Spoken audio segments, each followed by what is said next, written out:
segala hal, Tuhan tak pernah berubah. Kasih-Nya abadi, setia dan nyata.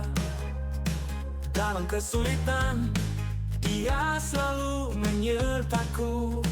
Yesus Kristus Tuhan yang tak berubah. Tuhan Yesus tidak pernah berubah. Kekuatannya tetap pada setiap waktu. Janji-Nya abadi, takkan pernah pudar. Tuhan Yesus tidak pernah berubah. Tuhan Yesus tidak pernah berubah. Kekuatannya tetap pada setiap waktu. Janji-Nya abadi, takkan pernah pudar. Tuhan Yesus tidak pernah berubah.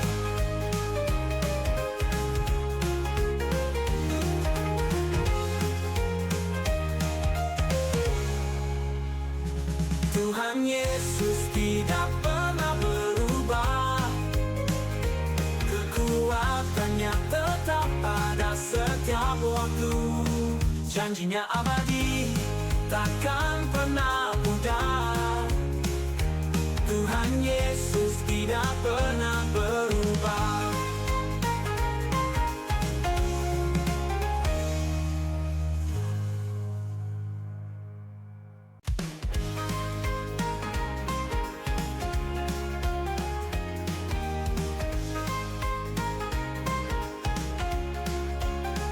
Dalam segala hal, Tuhan tak pernah berubah. Kasih-Nya abadi, setia dan nyata. Dalam kesulitan, Dia selalu menyertaku. Yesus Kristus Tuhan yang tak berubah. Tuhan Yesus tidak pernah berubah. Kekuatannya tetap pada setiap waktu. Janji-Nya abadi, takkan pernah pudar. Tuhan Yesus tidak pernah berubah.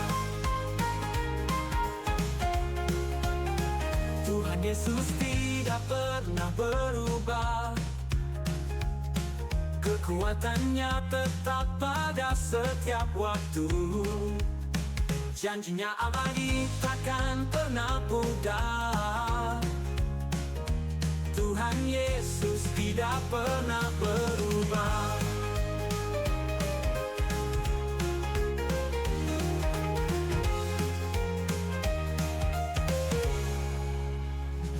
Tuhan Yesus tidak pernah berubah.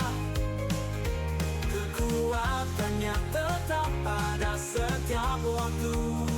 Janji-Nya abadi, takkan pernah pudar. Tuhan Yesus tidak pernah berubah.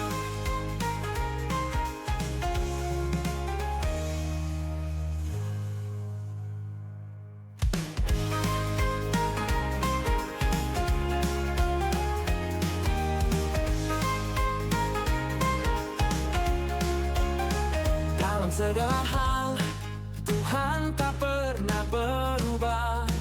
Kasih-Nya abadi, setia dan nyata. Dalam kesulitan, Dia selalu menyertaku. Yesus Kristus Tuhan yang tak berubah. Tuhan Yesus tidak pernah berubah. Kekuatannya tetap pada setiap. Tuhan Yesus, Engkau sangat baik, dahsyat, ajaib, dan sangat mengasihi kami Tuhan. Terima kasih Tuhan. Terima kasih Tuhan. Mari buka hatimu, belajar nikmati hadirat-Nya. Kita belajar tenang sejenak saudara. Terima kasih Tuhan. Firman Tuhan berkata pada waktu kita diam, kita bisa mengenal lebih jauh siapa Bapa kita. Dia mencintai engkau dan saya. Terima kasih Bapa. Kialama syakaraku. Terima kasih Tuhan. Kiala bara bara bara bara bara bara bara bara bara bara. Terima kasih Bapa yang baik. Dari hatimu saudara, dengan kasih yang dari Dia berikan buat engkau, katakan, terima kasih Yesus. Kami mengasihi Engkau. Sikiala basyakadadadadadada. Bapa yang baik. Shikana wasyandi. Yalla bara bara bara bara bara bara bara bara bara bara bara bara bara bara bara bara bara bara bara. Engkau layak disembah. Engkau teramat baik. Engkau teramat indah Yesus. Sikana masyande de kusambana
I love you, Lord.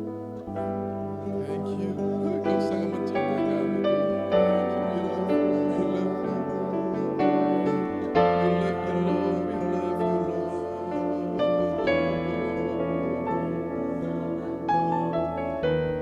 Yesus. Makasih, Thank you.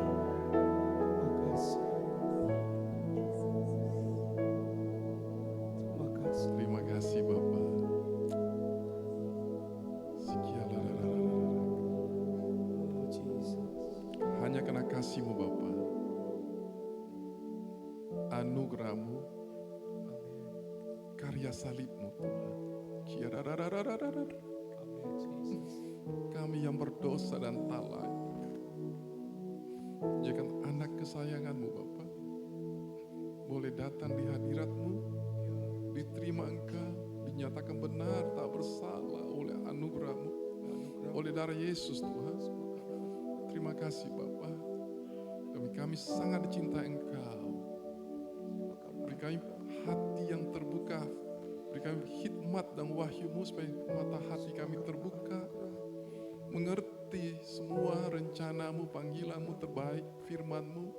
Supaya bertumbuh dalam anugerah demi anugerah. Supaya kami mengenal Engkau Bapa yang baik, mengenal Engkau Yesus Tuhan yang mengasihi kami. Supaya kami terus bertumbuh menjadi orang mencintai Engkau, melakukan terbaik, melayani Engkau yang terbaik. Karena kami jadi anak-Mu, kami memberi yang terbaik Tuhan. Berapi hamba-Mu, berapikan semua. Hamba tidak punya apa, biar urapan Roh Kudus isi hati Bapa menjadi milik kami. Kami siap dan sekali kami terima kasih Engkau baik. Terima kasih isi hati-Mu Roh Kudus yang baik. Urapi kami semua, kami siap terima firman Engkau. Dalam nama Yesus maka katakan, amin. Berikan yang terbaik buat Tuhan, saudara. Saudara, senyum dulu saudara, lihat kiri kananmu. Engkau orang yang dicintai Tuhan. Amin. Engkau orang diberkati. Tinggalkan beban di luar saudara. Di dalam Yesus ada sukacita. Ada bahagia. Amin saudara. Yang susah pergi dulu. Kita senang dulu dengan Tuhan saudara. Oke. Malam ini kita belajar tentang status saudara. Ayo materi saya dimunculkan. Oke. Saudara tahu status saudara? Status itu penting saudara kan? Kalau ditanya, saudara statusnya apa? Pak, single saudara. Belum married kan? Jomblo. Sudah married. Oke. Statusnya apa? Statusnya macam-macam. Anak pengusaha itu. Anak seorang presiden dan sebagainya. Jadi itu status kita. Status itu begitu penting buat kita. Saudara, mari kita belajar firman Tuhan malam ini. Kita buka firman Tuhan. Oke. Status di hadapan Tuhan. Kita baca firman Tuhan, semua, 2, 3. Jadi, siapa yang ada di dalam Kristus, ciptaan baru, semua yang lama sudah berlalu, sesungguhnya semua yang baru sudah datang. Status yang baru menjadi milik engkau. Dikatakan lahir baru, saudara, amin. Status itu penting saudara kan. Kita lihat apa definisi status saudara. Oke. Status kan saya sesinggung menikah, single, dokter, pengusaha menjadi anak karena kelahiran. Jadi status bisa diperoleh karena kelahiran, bisa diperoleh karena kita mencapai atau apa penghargaan dari orang. Kalau kita menjadi seorang pengusaha sukses, kita menjadi statusnya pengusaha yang berhasil, dokter yang berhasil dan sebagainya saudara ya. Bapak yang berhasil, ibu yang berhasil, anak-anak yang hebat dan sebagainya. Itu status yang kita peroleh saudara. Oke? Nah, kemudian kita lihat apa arti status saudara, definisi status. Status saudara punya arti yang pertama saudara, kita baca saudara ya. Oke. Posisi kedudukan seorang dalam masyarakat yang memberikan dia haknya, kewajibannya dan prestisenya, harga dirinya saudara. Jadi kita punya status itu menentukan siapa kita dong, betul enggak? Status kita semakin diberkati, semakin tinggi, semakin kita bangga. Tapi kewajibannya semakin besar, saudara. Ya, semakin salah langkah, semakin disoroti orang, saudara. Jadi status itu penting, saudara. Ya, kita lihat, saudara. Kemudian status yang di dunia ini begitu banyak, sampai orang mengejar status, ya, sampai di mana-mana ada lagi postingnya, saudara. Lagi makan, lagi luar negeri di mana-mana, posting supaya apa statusnya, saudara. Terus dari galau yang kecewa, statusnya posting lagi galau, saudara. Jadi semua diberitahu kita posting status di apapun juga. Tapi ada satu status yang penting, kita lihat status kita di hadapan Tuhan. Ini sesuatu yang kekal. Status kita di hadapan manusia, kita begitu ribet, saudara. Betul enggak? Justru bilang, yang begitu kok repot sekali, saudara. Ya, kenapa repot, saudara? Karena itu mesti penampilan yang cantik luar biasa dulu. Kalau orang kawin lagi ke salon, itu status kan. Pakai barang mewah, berlian, saudara, dan sebagainya. Bahkan sampai ada yang tidak mau pergi pesta, kalau berliannya hilang, saudara. Atau tidak tahu di mana cari, saya nggak dapat. Terlambat, kenapa terlambat? Karena ya bisik, itu pakai berlian. Tidak tahu di mana, baru dapat terakhir. Kenapa? Itu karena status, tapi status yang paling penting, saudara. Lihat, ada apa? Kita di hadapan Tuhan, itu adalah yang kekal. Hidup yang sebenarnya. Tuhan berkata, buat apa ya orang rupa ini? Kau dapat semua dunia ini, tapi engkau tidak selamat karena tidak dapat hidup yang kekal. Sia-sia. Jadi ada sesuatu kekalan, nilai yang termahal di dalam hidup ini. Dan itu memang benar. Sudah orang makin tua, usia makin diberkati. Saya sudah 60 tahun lebih. Saya mulai kita sekarang rajin olahraga. Kenapa? Tubuh ini sudah mulai masuk fase umur onderdil tua, saudara. Jadi onderdil, kalau mobil onderdilnya spare partnya sudah tua. Jadi perlu olahraga supaya saya sehat. Jadi ceritanya makan sehat, besok ini itu, waduh selan manusia begitu ya. Buat apa? Diberkati ada uang, punya pekerjaan dan sebagainya bagus, punya semua yang lain baik. Tetapi hidup ini sementara. Suatu ketika kita akan tinggalkan bumi ini. Kita punya properti, punya gedung yang besar, punya tanah yang besar, punya banyak. Waktu kita mati. Kalau kita dikremasi cuma sebesar gini, saudara kan. Berapa senti nih. Kalau kita dikubur 2x1 mungkin, saudara. Saya lihat kemarin makan Chinese pertama, Kaisar China itu luar biasa, terakota.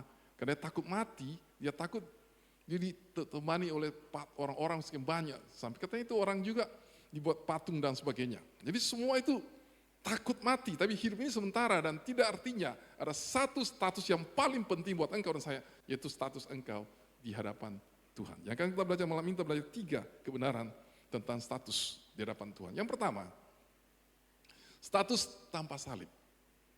Saudara, firman Tuhan beritahu kita dengan jujur. Manusia itu adalah semua orang telah berdosa dan hilang kemuliaan. Apa artinya status kita dulunya ciptaan yang luar biasa, di Taman Eden indah bersama Tuhan, status itu hilang, menjadi orang berdosa dan hilang kemuliaan. Upah dosa adalah maut, bukan cuma mati, saudara, maut. Mati itu bagian dari maut. Mati itu adiknya maut. Kenapa? Mati itu artinya kita punya fisik ini makin tua. Spare part makin tua, saudara, kayak mobil tua. Ya, jadi sudah perlu banyak tambah oli, tambah apa, sudah vitamin dan sebagainya, makin tua. Makin rajin ke dokter, saudara kan. Dulu kita check up setahun sekali, sekarang setahun mesti 2 kali. Dokter bilang tidak boleh ya, tiap hari mesti minum obat tekan darah tinggi ya, jangan berhenti.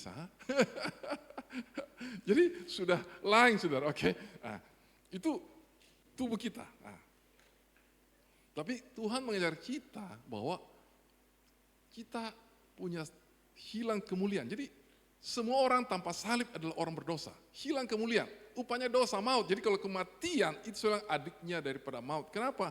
Waktu kita mati artinya apa? Tubuh kita makin tua, rambut makin putih, tambah hari tambah botak, saudara. Iya dong. Ya, betul enggak? Dulu rambut saya masih banyak. Sekarang saya pikir, kok makin kurang, saudara. Jadi itu manusia. Nah, kemudian akhirnya kita mati. Sesudah mati, kalau kita tidak punya Yesus, kita masuk maut, neraka selama-lamanya. Itu namanya maut. Jadi mati dan maut itu satu paket. Cuma mati itu di bumi, mautnya di alam kekal yang sangat penting dan bukan 1 tahun, bukan 1000 tahun, bukan 1.000.000 tahun. Kekal, miliaran, triliun dan tak ada akhirnya selama-lamanya. Ini sesuatu yang paling penting buat hidup kita. Dan kita belajar, manusia jujur, semua orang berdosa, status kita tidak ada yang punya kemuliaan. Kita berpikir, saudara, bahwa yang penting kita hidup ini berbuat baik. Saya banyak kali teman-teman pengusaha saya, Bahkan keluarga saya, om saya itu pengusaha yang sukses, cukup sukses. Dia seorang dari Vietnam, dia sering ekspor barang ke China, dia cukup besar usahanya. Kalau saya ketemu dengan dia masih muda, cerita ke saya, ayo, dia pengen saya kemenakan, ayo sembahyang itu, kakekmu. Saya kata tahu saja, saya bilang, kakek itu sudah bersama Tuhan. Saya bilang sama dia kan, oh tidak, kasih makan begini-begini sudah, kita percaya Yesus saja, jalan keselamatan terbaik. Oh dia tidak mau percaya, mana pernah ada orang ke surga? Hah? Begitu dengan saya, kau sudah pernah ke surga? Saya bilang belum, tapi saya percaya. Setelah itu kasih hikmah kemudian kasih tahu dia begini, betul saya belum pernah ke surga, tapi lebih baik kita siap payung sebelum hujan. Kalau benar ada surga gimana? Kau tidak masuk. Lebih baik saya sudah siap memang kan, punya tiket ke surga namanya Yesus Kristus. Tanpa Yesus, I am the way, saya di jalan, true and life, jalan kebenaran kehidupan. Tanpa aku, tidak satu orang pun sampai kepada Bapa di surga. Dan di bawah kolong langit ini, hanya satu nama yang olehnya semua manusia boleh selamat, hanya dalam nama Tuhan Yesus. Beri kemuliaan dulu buat Tuhan, saudara. Jadi saudara, orang berbuat baik. Ya teman-teman, sudah paling saya berbuat baik. Saya kasih amal ya. Saya punya perusahaan, saya siapkan dana sekian, CSR-nya itu untuk bantu orang dan sebagainya, cukup. Saudara, kebaikanmu itu tidak merubah statusmu, tetap orang berdosa. Tempatnya maut, upah dosa adalah maut, kematian kekal bersama iblis dan neraka bagianmu. Itu tidak berubah. Oh, di hadapan hukum orang berkata, saya berbuat baik, oke. Tetapi tetap salah. Kenapa? Statusmu bermasalah. Posisimu, kedudukanmu di mata Tuhan itu masalah. Kemudian saudara lihat situ cepat-cepat sedikit materi saya. Contoh saudara suka naik motor, ini Ducati ya, motor hebat. Ini harganya mahal saudara, mungkin 1 miliar atau 800 juta, saya nggak tahu harga berapa. Contoh motornya hebat, luar biasa, full engine, kekuatan super power. Tetapi belum ada STNK-nya. Masalah enggak? Masalah dong. Kalau begitu kita naiki, lihat polisi, malah kah? Takut. Jadi itu masalah sama dengan kita. Engkau ya, luar biasa. Tetapi engkau tidak benar di mata Tuhan. Makanya firman Tuhan beritahu kita dalam Galatia 3:11. Sekarang sudah jelas. Baca, sekarang sudah jelas tidak ada seorang pun dibenarkan di hadapan Elohim karena melakukan hukum Taurat. Orang benar hidup oleh iman kepada apa? Kepada salib Kristus. Kita tidak boleh perbuatan baik, Taurat itu berbuat baik. Buat baik, ibadah yang rajin, gereja yang rajin, melayani, mengasihi, ya, menolong orang dan sebagainya. Semua perbuatan baik kita lakukan. Tapi itu tidak bisa benar di mata Tuhan selama statusmu adalah orang yang berdosa dan dalam keadaan maut. Semua kondisi kita begitu, saudara lihat saja.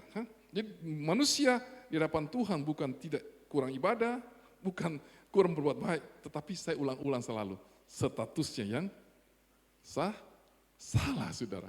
Oke? Selama statusmu tidak benar, engkau tidak bisa. Itu yang posisi sebelum salib. Apa yang terjadi salib? Kenapa harus ada salib? Itu kabar baik Tuhan Yesus buat engkau. Di salib itu pertukaran. Saudara, salib itu pertukaran. Kalau materi saya, lanjut. Asik dengar dia, sampai lupa. Oke. Di salib itu status kita berubah. Ya. Kenapa Yesus harus datang? Karena hanya melalui kedatangan Yesuslah dia harus disalib. Kenapa Yesus tidak pikir cara lain, saudara? Harus salib, banyak cara kan? Orang banyak jalan ke Rupe, betul enggak? Dari jalan sana belakang, jalan sana depan ada kan, betul enggak? Ke Roma banyak jalan, saudara. Kan? Ke rumah saya juga ada beberapa jalan, saudara. Tapi ke surga hanya satu jalan. Harus salib, kenapa? Kan di salib itulah pertukaran semua dosamu, kesalahanmu manusia itu diberikan kepada Yesus yang tanggung. Dan semua kebenaran Yesus diberikan buat engkau. Jadi salib itu ada pertukaran. Jangan pikir hanya dosa beres kepada Tuhan, Tapi semua kemuliaan, kebenarannya, kasihnya, berkatnya itu diberikan buat engkau. Nah, ini yang kita belajar. Lihat saudara, lanjut. Oke. 2 Korintus 5 ayat 21. Elohim yang telah membuat Kristus yang tidak mengenai dosa atau tidak berdosa menjadi dosa karena kita, supaya di dalam Dia kita menjadi kebenaran Elohim. Jadi sini ada contoh. Dosa, hukuman, kutukan, lihat itu saudara, diberikan kepada Kristus. Kemudian kebenaran, berkat, kesembuhan, ya, semua diberikan kepada kita manusia. Pertukaran. Jadi ada pertukaran yang begitu sangat besar di salib. Salib itu membuat engkau benar, saudara. Dan saudara tahu di salib itu sesuatu pembayaran yang termahal di dunia. Coba saudara lihat ada film. Dan saya ingin saudara tahu, The Passion of Christ, di film pertama, diperankan oleh siapa tuh? Aktornya apa yang laki itu, yang Tuhan Yesus tuh? James Cavier, apa? Cartier apa? Itu sampai disambar petir dia. Sampai dia merasa menderita sekali. Memerankan Tuhan Yesus. Padahal itu belum apa-apa, saudara. Kalau saudara lihat ini film, saudara kan tahu. Tolong putar filmnya. Sekali cuma animasi, supaya saudara tahu sedikit. Tolong film ini diputar. Ada kan? Tolong putar.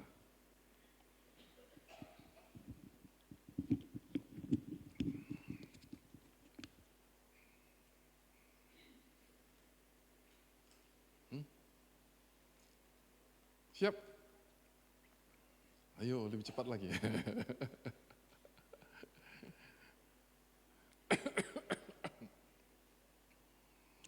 Lihat tuh, di salib apa yang Tuhan Yesus tanggung. Sudah lihat, dan Tuhan Yesus memberikan kita semua yang terbaik. Nah, kita lihat lebih jauh nanti firman Tuhan, oke? Bisa enggak? Oke.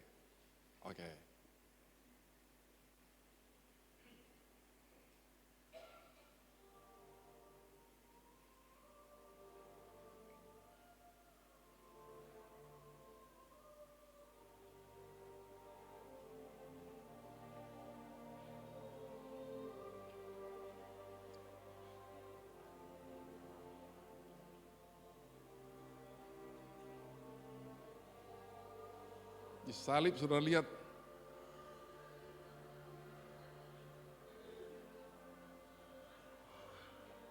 Bapa,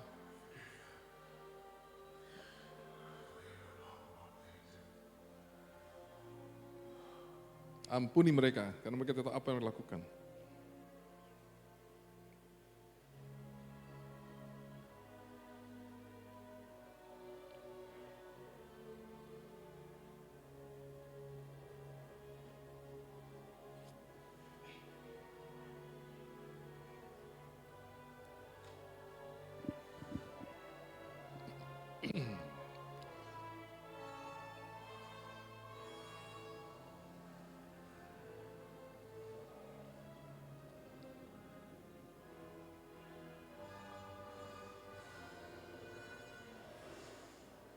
Dosa, alam roh, dosa itu semua datang dari Yesus. Penghukuman, rasa bersalah, nah, apa semua itu? Penyakit, sakit penyakit, kematian, maut.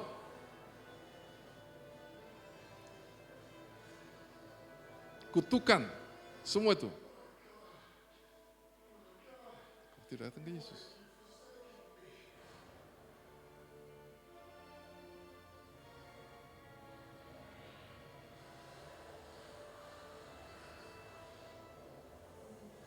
Semua dosa kita, kutukan kita, kematian kita semua datang pada Yesus. Jadi semua ditanggung itu suatu penglihatan dalam alam roh. Itu penderitaan yang saya tanggung di salib. Ini cuma ilustrasi, tapi Tuhan sampai Bapa membuang muka dari Yesus.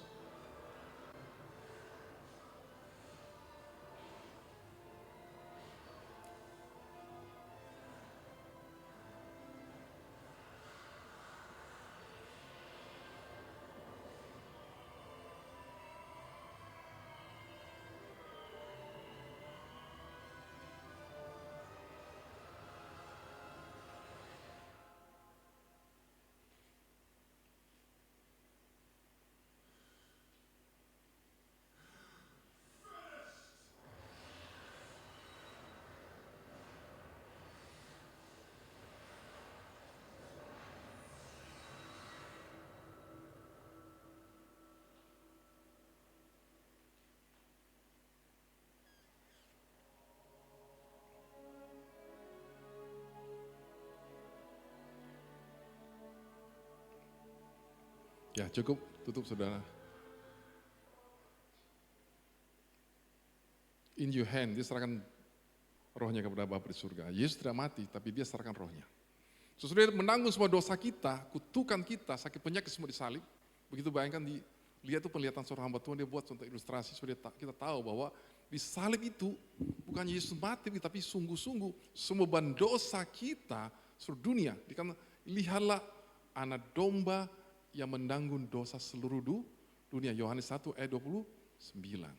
Semua dosa kita sebelumnya, sesudahnya semua datang pada Yesus. Begitu bayangkan, begitu ngerinya. Sampai Bapa itu buah muka, selama kekal, sampai kekal. Bapa dan Yesus tidak pernah dipanggil Tuhan. Selalu panggil Bapa. Amin. Beda Bapa. Kita panggil Bapa dengan kita panggil Tuhan, saudara. Betul enggak? Beda dong. Ya. Bapa itu punya hubungan baik dengan kita kan, keluarga. Kalau Tuhan tuh susah, beda jauh. Jadi belum pernah dia panggil Eli, Eli, Tuhanku, Tuhanku. Tuhanku, Tuhan, mengapa engkau meninggalkan aku? Tujuan apa? Supaya apa? Supaya engkau bisa manggil dia Bapa. Tebusan itu semua ditanggung Yesus, kutukan, rasa bersalah, sakit penyakit, kegagalan, semua ditanggung Yesus, disalib, pertukaran. Supaya statusmu berubah, diberikan kebenaran, diterima Bapa, diberikan berkat, diberikan kesembuhan, dikatakan oleh birunya engkau sudah sembuh. Semua dikatakan finish, selesai. Jadi begitu luar biasa pertukaran di salib yang harus kita mengerti. Kalau kita tidak mengerti status kita begitu mulia, sampai kita disebut anak. Galatia 3:11 berkata, ayat 13, di salib Yesus terkutuk supaya apa? Supaya di dalam Yesus, ayat 14, engkau dan saya diberkati Bapa. Kutukan, sakit penyakit, kegagalan, kekalahan, semua dikasih Yesus. Kenapa? Untuk merubah statusmu yang dari orang berdosa, orang mati, orang gagal, tidak punya masa depan. Itu jadikan anak dan punya pengharapan yang luar biasa di dalam Yesus, saudara. Sudah tahu? Kita lihat satu slide lagi yang berikutnya. Di mata dunia, kita berdosa salah. Contoh kita naik mobil saja, saudara. Ketemu Pak Polisi. Ini Pak Polisi tidak mau uang, saudara. Kita salah, Pak, maaf Pak. Oh iya, enggak apa, maaf. Nanti tapi ke Skoti, tilang. Tidak ada, sorry bos. Kalau kamu langgar mana bisa kan? Tetap dapat tilang. Oke, setuju kan? Tapi kalau di surga, di salib, kita bersalah, kita berdosa. Kita percaya Yesus. Yang bayar siapa? Yesus bos, bukan kita. Jadi kenapa? Kita dibayar Yesus, ya kita aja benar. Ya situlah pertukaran. Jadi di salib, Tuhan melakukan pertukaran, engkau semua dosa, kesalahan, kegagalanmu, kepada Yesus dan kita. Jadi berbuat benar sekalipun engkau tidak bisa selamat. Karena statusmu orang berdosa. Hanya percaya Yesuslah. Statusmu berubah menjadi anak. Dibenarkan, didamaikan, di mata Tuhan dikatakan, kata benar itu dinyatakan tidak berdosa. Nanti kita lihat ayat sudah lebih lanjut. Jadi itulah salib di mana Tuhan tidak tutup mata berdosa. Tuhan itu mengasihi engkau. Dia mau pecinta itu mau mengampuni. Kalau orang saling mengasihi pasti saling mengampuni. Tapi Tuhan yang adil dan benar tidak bisa melanggar janji firman-Nya. Dia berkata orang yang berdosa mati dan dihukum.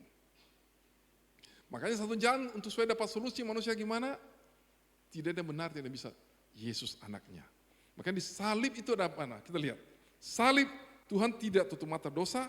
Tuhan menghukum dosa dalam diri anaknya. Di situ dinyatakan keadilan, kebenarannya, dan kasihnya bertemu. Disitulah terjadi pengampunan. Disitulah kebenaran dinyatakan. Jadi sehingga harus salib. Kalau saya tanya kenapa Yesus harus disalibkan? Ini jawabannya. Bisa jawab saudara ke orang ketanya saudara? Apalagi 3 apa? Kemarin kan datang siapa? Siapa itu? Yang kita undang dari Palopo itu yang kemarin khotbah pada Palopo itu siapa? Masih ingat tidak? Hah? Lupa sudah? Yang Desember datang.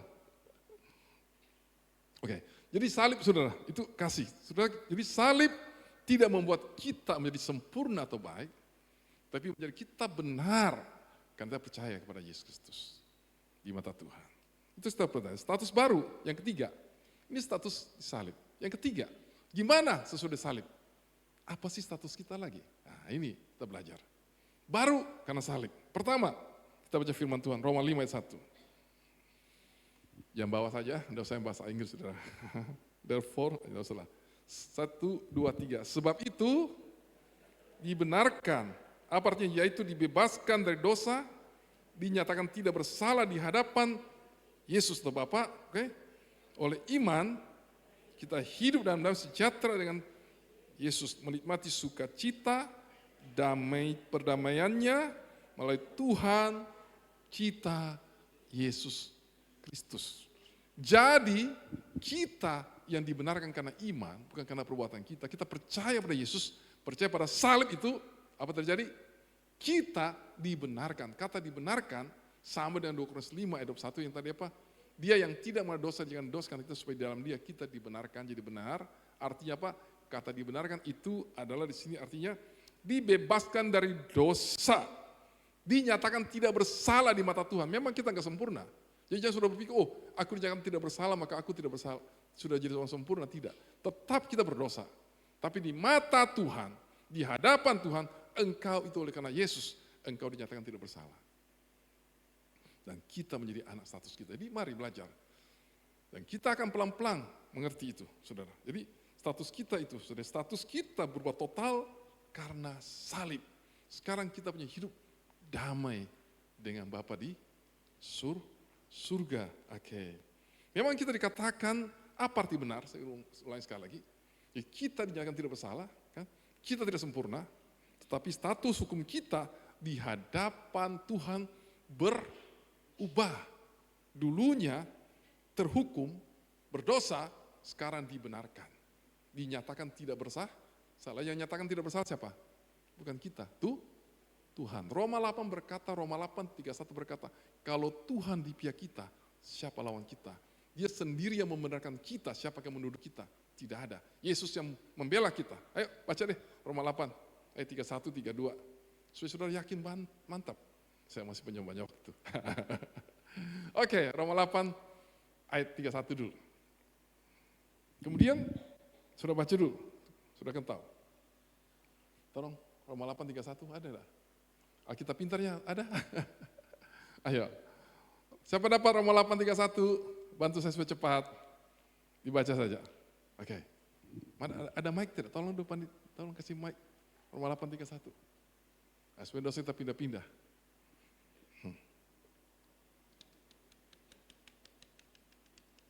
Yang mudah-mudah aja deh, yang pegang mic sana bacalah. Ayo, supaya cepat.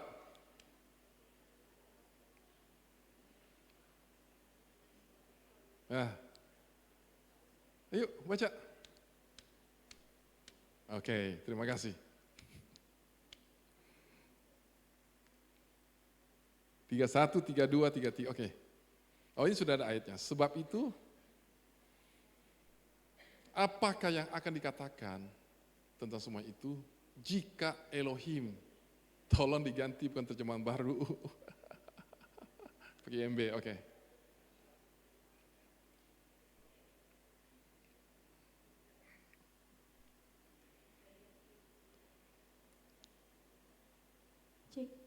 Oke, saya akan bacakan dari terjemahan baru.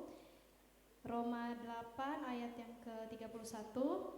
Sebab itu, apakah yang akan kita katakan tentang semuanya itu?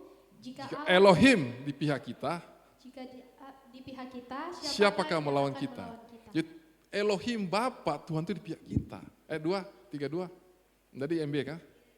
Jadi Alkitab MB-nya, ia yang tidak anaknya, tapi mereka anaknya begitu. Ini artinya disalib. Dia rela berkorban anak, karena dia tahu kita gak punya pilihan. Karena cinta dan keadilannya, Yesus dikorbankan buat engkau. Bagaimana mungkin tidak memberikan atau mengaruniakan segala sesuatu kepada kita bersama dengan dia? Pasti. Tuhan pasti menolong engkau. Tuhan pasti mencintai engkau. Dan Tuhan pasti berjalan keluar buat kita. Dan saya akan nanti kesaksian satu. Seorang terima mujizat Tuhan. Pasti engkau terima kebaikan Tuhan. Kenapa? Karena Tuhan rela mati, membela engkau, engkau dibenarkan, engkau di pihak, dia membela engkau. Kalau Tuhan di pihak kita, siapa lawan kita? Kenapa harus takut, saudara? Amin. Kenapa khawatir? Oh besok krisis begini begitu. Sudahlah, saudara. Manusia krisis itu urusan dunia. engkau bersama Bapamu. Karena engkau dalam Yesus Kristus, engkau ciptaan baru, statusmu engkau anaknya, engkau dicintai Tuhan, engkau percaya Tuhan di pihak saya. Beri kemuliaan buat Tuhan yang percaya, saudara. Katakan tetanggamu, kata pada dirimu, Tuhan di pihak saya. Aku anaknya, dan aku dicintai Tuhan. Dari musuh, jadi sahabat, betul enggak? Yesus berkata, engkau sahabatku. Terus apa lagi? Dari budak menjadi anak. Roma 8 ayat 15. Ada ayat di belakang, buka supaya cepat. Teksku. Nah, sebab kamu tidak lagi menerima roh perbudakan yang mendatang ketakutan. Jadi Tuhan tidak ingin kau hidup takut, saudara. Kalau hidupmu takut, khawatir, bimbang, engkau tidak bahagia. Stres. Akar penyakit stres, saudara. Jurnal kedokteran berkata sumber penyakit yang paling banyak adalah stres, khawatir, susah. Pagi buka cek, sore buka cok, besok buka cek cok, saudara, dan khawatir. Oke, Tuhan tidak mau khawatir, itu mari anak Tuhan senyum dong, amin. Percaya, Tuhan di pihak saya, aku anaknya. Statusku berubah lagi sekarang. Jangan salah, bukan perbuatanmu, Tuhan tidak lihat perbuatanmu. Tuhan lihat korban Yesus, percaya pada Yesus. Kita gak sempurna, tapi kita akan pelan-pelan menjadi lebih baik, amin. Itu cara Tuhan, bukan cara manusia. Selama kau lihat statusmu, perbuatanmu kau salah. Tapi kalau kau lihat karya Tuhan, statusku aku anak. Aku dicintai, aku dibela Tuhan. Apapun terjadi, jangan khawatir. Tuhan bersama engkau. Di pihakmu dan engkau anaknya, saudara. Jadi sekarang dikatakan, sebab kamu tidak menerima roh ketakutan, perbudakan, budak yang menjadi takut. Saya bukan budak lagi. Kenapa? Melainkan roh, apa? Baca yang keras. Menjadikan kita apa? Anak dong, betul? Yang berseru. Aba Bapa, jangan panggil Tuhan, Tuhan jauh. Om. Panggil Bapa. Itu orang pagi tersenyum, Bapak, engkau mencintai aku mengasihi engkau. Hari ini menjadi hari yang terindah bersama engkau. Ada tantangan, ada masalah, tapi di balik itu aku tahu Bapakku bersama aku. Beri kemuliaan buat Tuhan deh. Dia Bapamu, statusmu adalah anak. Dimanapun engkau ingat, engkau anaknya. Nah, kemudian kita lihat sudah cepat saja. 17 engkau ahli waris, sudahlah, kita tidak usah bahas ahli waris sepanjang. Saudara, warisan itu terpenting, saudara. Saya ingin saudara ngerti sedikit saya warisan. Saya ingin sampaikan selalu warisan, kenapa? Saya masih punya waktu sedikit. Begini, di dunia ini kan emas kan berharga. Sekarang orang Bapak, emas sudah naik, sudah mau 3 juta lah, oke. Terus perak naik, dulu dari $40 jadi $50, $90, oke. Saya merasa terserah berapa. Terus kita aluminium mau naik. Semua mau naik, oke. Saudara, itu tidak berarti, saudara. Sudah tahu, di surga jalannya dari apa? Pak Vin? Baca di Wahyu, surga itu jalannya emas. Emasnya lebih murni, lebih bagus daripada emas antam. Iya dong. Kalau kita beli emas kan antam kan, oke? Itu lebih bagus. Kalau kau ke surga, izinkan Tuhan malaikat kasih kau masuk, andai kata bisa mau emas 5 kilo, pasti kau stres. Kenapa stres? Saya punya emas 5 kilo kan saya senang di bumi. Simpan di berangkas dan sebagainya. Di sana kau bingung, kenapa? Begitu di surga, buka mata, Tuhan, tidak salah saya ini. Ini saya bawa batu ini. Semua ini batunya emas, debunya emas. Kita mau buang. Terus Tuhan bilang, anakku, di sini tertib, tidak boleh sembarang buang sampah. Mati kok, pikul 5 kilo terus, jauh sekali orang. Jadi jangan di dunia ini cuma pikiran emas, saudara, emas dunia. Cari Tuhan. Tuhan yang mengajar kita bahwa di surga itu dari segi kekayaan begitu luar biasa. Pondasinya apa? Tahu? 12 macam batu permata. Saya punya teman, seorang teman di gereja namanya Pak Wendy, tahu kan? Dia itu paling suka pakai batu permata. Saya lihat, batu permata baru lagi teman saya ini. Kecil begitu, bisa sampai 800 juta, 1 miliar loh Pak. Iya, ini kecil begini. Saya pernah beli di sana cerita, saya mau cerita banyak waktu habis. Ini begini 1 miliar. Sekarang satu kota berapa kilometer? Pondasinya blue safir, samrud, dan semua. Aduh, saya nggak tahu harganya berapa itu. Itu surga. Sampai Paulus berkata dalam 2 Korintus 12, 14 tahun lalu aku pernah ke surga, aku tidak tahu dalam roh atau tubuh, tapi aku tidak bisa menceritakan tentang surga pada kamu. Begitu mulia kayanya surga, bos. Kenapa kita begitu bodoh mau ditipu iblis, cari harta yang sementara, begitu susah, menderita, ada uang, begitu krisis datang, pusing kepala. Kalau mana yang cerita, Pak, saham turun, kita turun rugi tapi saham, merah semua. Pusing, pas ada uang ini, ada punya uang miliaran, bahkan puluhan miliar, teman-teman saya. Tapi stres dengan uang. Tuhan punya surga yang kekal buat engkau. Di situ bukan cuma 1000 tahun. Saya ingin tanya pemerintah siapa yang 1000 tahun? Soeharto 32 tahun, bos. Orang cuma mau 10 tahun itu sudah kerja keras kan, saudara? Pak Prabowo mau 10 tahun sudah kerja keras, saudara. Saudara tahu, ini 1000 tahun buat engkau dan saya. Mau nggak diambil? Itu di bumi, belum bersama surga, tena batasna. Kekal. Tahu enggak? Tidak ada batasnya di surga. Tidak mau diambil. Pulang berdoa, pikir-pikir sendiri. Kau mau cari harta dunia sementara ini, atau mau surga, dan di dunia engkau jadi anaknya, disertai, dilindungi, diberkati, bukan sukacita dalam masalah hidupmu, dan engkau pun jalan keluar bersama Tuhan. Pilih sendiri. Jadi mari belajar bahwa engkau adalah anak, baca 17, maka kita juga adalah ahli waris atau pewaris orang yang berhak terima janji Tuhan. Saya tidak mau buang harta warisan saya karena itu. Kenapa? Itu luar biasa kayanya. Jangan karena cowok, kawin, cewek. Aduh saya pikir, ada cerita Pak, saya punya jemaat di Palu satu, anaknya sudah pindah. Wah, sayang saya bilang ini. Rugi. Kalau tidak kembali, nyesal selama-lamanya. Sekarang belum, nanti lihat. Ya sudah lihat, jangan cuma karena itu, karena jabatan, kenapa sudahlah. Semua ini sementara. Raja terkait di China, raja pertama itu, sampai mati pun, sampai sekarang tidak ada guna, saudara. Itu semua cuma terakota itu semua pasukannya ribuan orang itu tidak ada guna, saudara. Semua tidak berguna. Kenapa? Itu karena harta dunia sementara. Tapi engkau punya warisan Yesus karena statusmu berubah jadi anak. Engkau punya warisan yang terbaik di surga. Oke, kemudian sesudah ini terakhir pertanyaan saya. Kalau kau sudah berubah statusmu, sudah jadi status baru jadi anak, apa yang terjadi? Saudara, hidup kita berubah dong. Yang pertama sudah kau berubah. Jangan hidup lagi dengan pikiran mental orang yang terhukum. Orang yang pikiran sia-sia. Coba buka Efesus 4:17. Nah, selanjutnya aku mengatakan dan menegaskan ini di dalam Tuhan kepada orang yang Kristen. Jemaat di mana? Efesus. Jadi ini bukan suratan untuk orang kafir, bukan. Surat ini Paulus tulis kepada jemaat Efesus.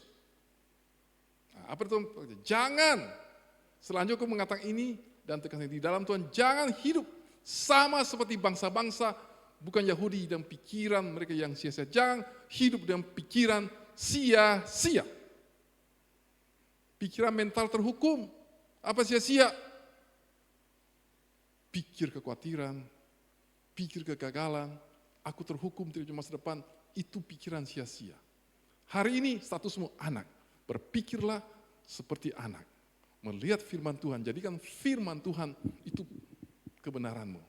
Berubah pikiranmu, berubah kehidupanmu, mulai hari ini tidak berpikir sia-sia, tapi berpikirlah dengan firman. Karena itu nonton film, YouTube semua hati-hati, batasi.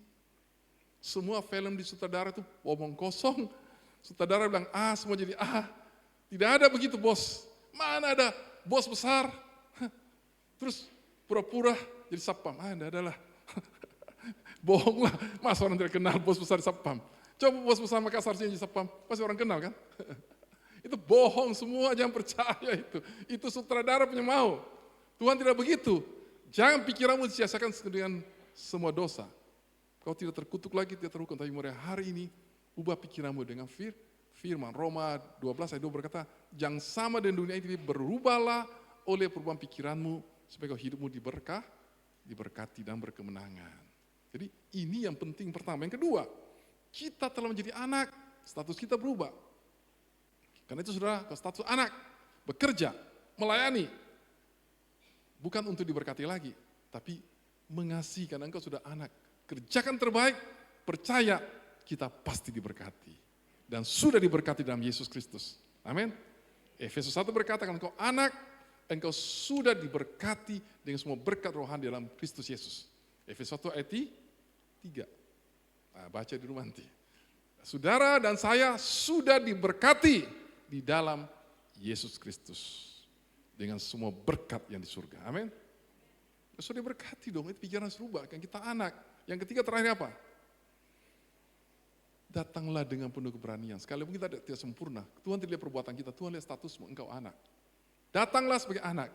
Anak itu apa beda sih dengan teman saudara? Yang terakhir saya tutup saudara, khotbah saya, langsung ketolong kesimpulan. Kalau anak, dompet kita milik dia saudara. Iya dong, tadi Pak, saya mau beli saham, minta tolong, kasih uang dulu, oke. Langsung dompet saya bertipis, bertambah kurang karena dia. Hah? Pak mau sekolah, mau ke dokter, mau ini. Langsung dompet, tidak perlu laporan keuangan saudara. Betul enggak? Saya kan perusahaan, itu laporan keuangan kan. Kalau stafnya minta Pak minta uang, mana laporan keuangan, mana rencana pembayaran dulu kan. ACC dulu baru keluar uang, kalau enggak bisa keluar uang. Ini kalau anak tidak ada, dompet sudah tipis saudara. Terus kedua, kalau teman, sorry kalau tidak bisa. Sekali traktir, kedua kali dia minta, maaf ya, enggak ada waktu. Kenapa? Teman, tapi kalau anak, dompet juga milik dia saudara. Kedua, anak dengan teman. Kalau anak 24 jam, 1 hari. Tengah malam sakit, kita harus bangun. Tengah malam ketuk pintu, buka pintu, betul enggak? Coba teman. Tengah malam you mau hubungi saya, HP ku matikan, sorry. Kita tanya anak dengan Tuhan bos, kenapa hidupmu kayak teman sama Tuhan ya? Yang ketiga, saudara.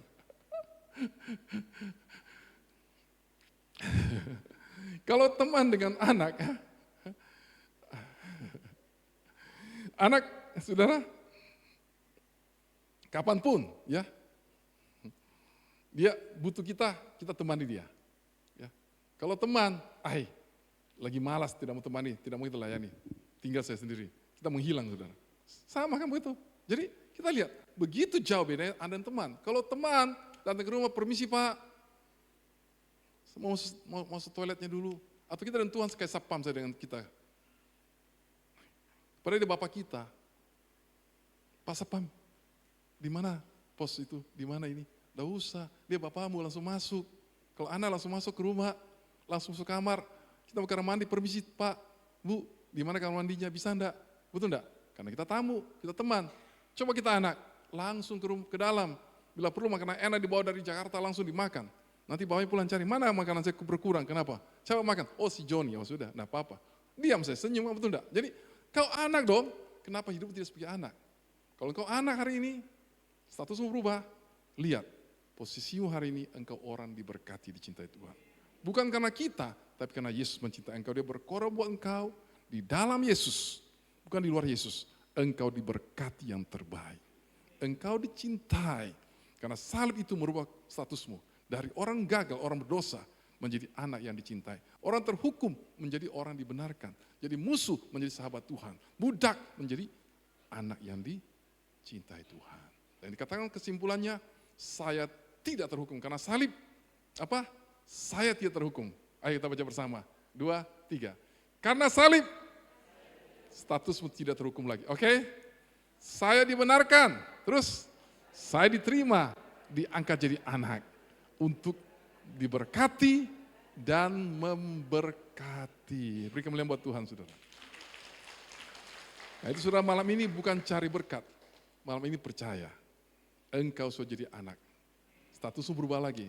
Kalau sudah status, percayalah. Lakukan terbaik. Syukuri, pasti engkau dan saya berhasil.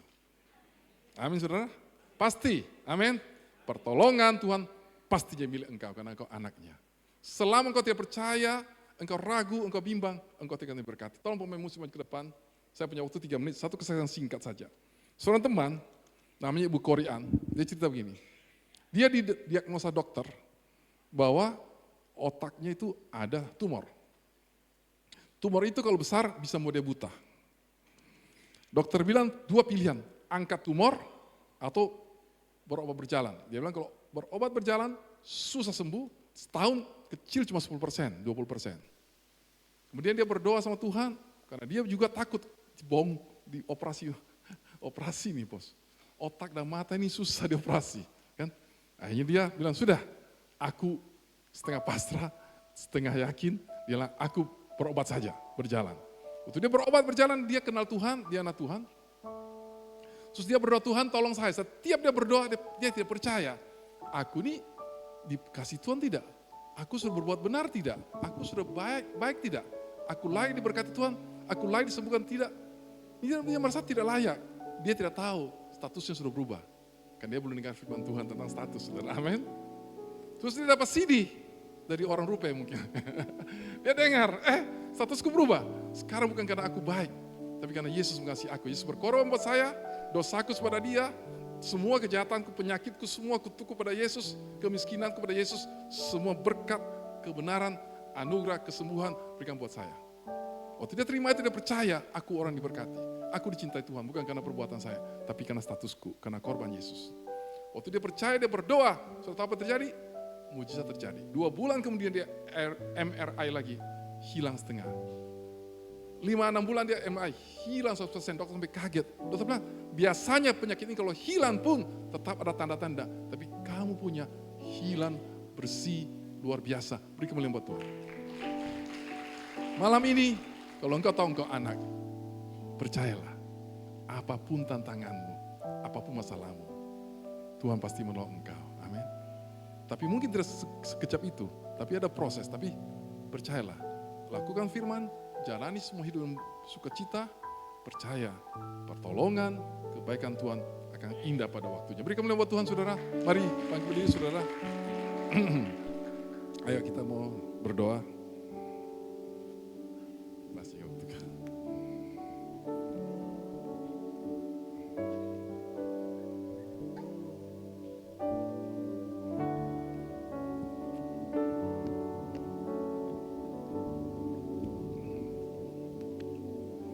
Terima kasih Tuhan.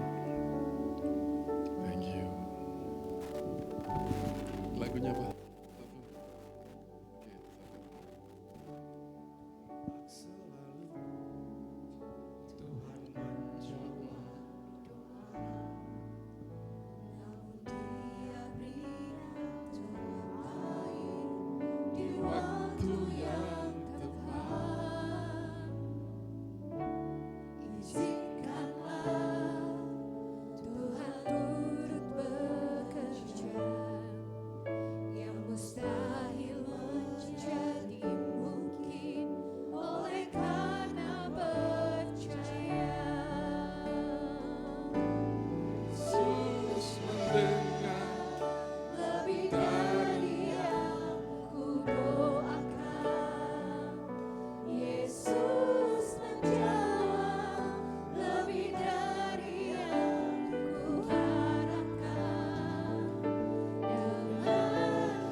Bangkit berdiri saudara. Lebih dari yang kudoakan, Yesus menjawab.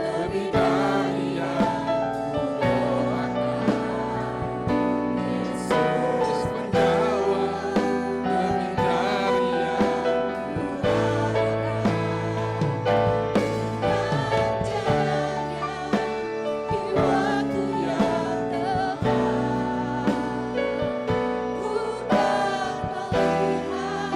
Dia jadikan semua.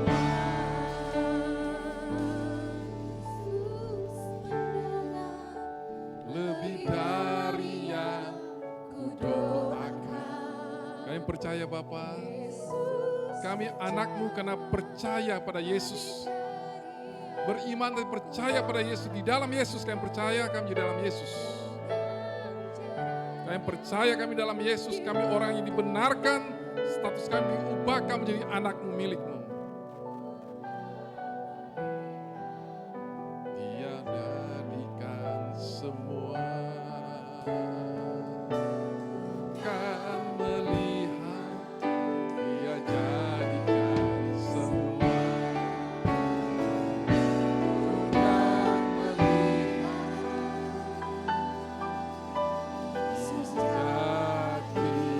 Jadikan semua.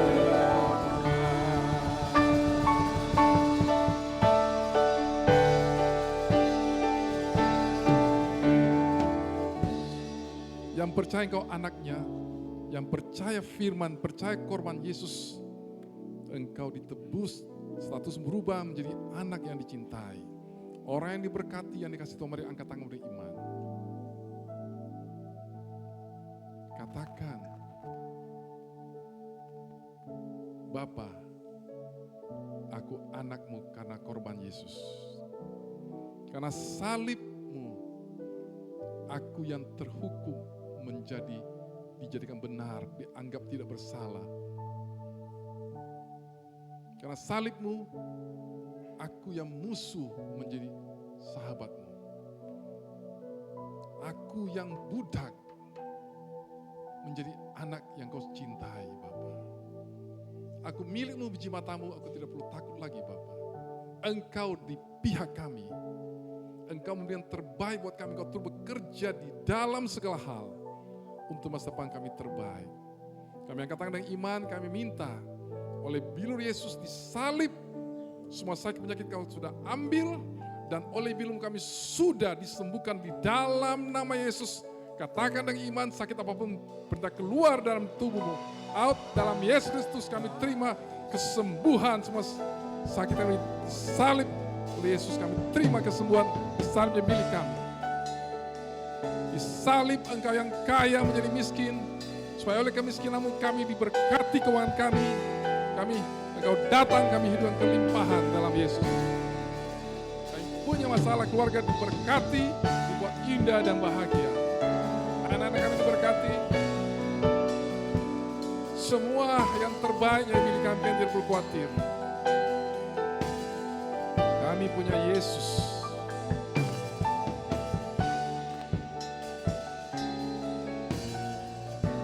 Pulang dengan iman, pulang percaya. Karena salib-Mu kami jadi anak-Mu, karena korban Yesus kami jadi anak-Mu, biji matamu, orang yang dicintai, orang diberkati, dan orang mendapat jawaban doa dari Engkau. Kami tidak perlu khawatir, tidak perlu takut. Terima dengan iman, karena kasih kebaikan Tuhan. Engkau sudah disembuhkan oleh birunya. Engkau sudah diberkati dan terbaik oleh Tuhan. Engkau dapat hikmat kekuatan Tuhan.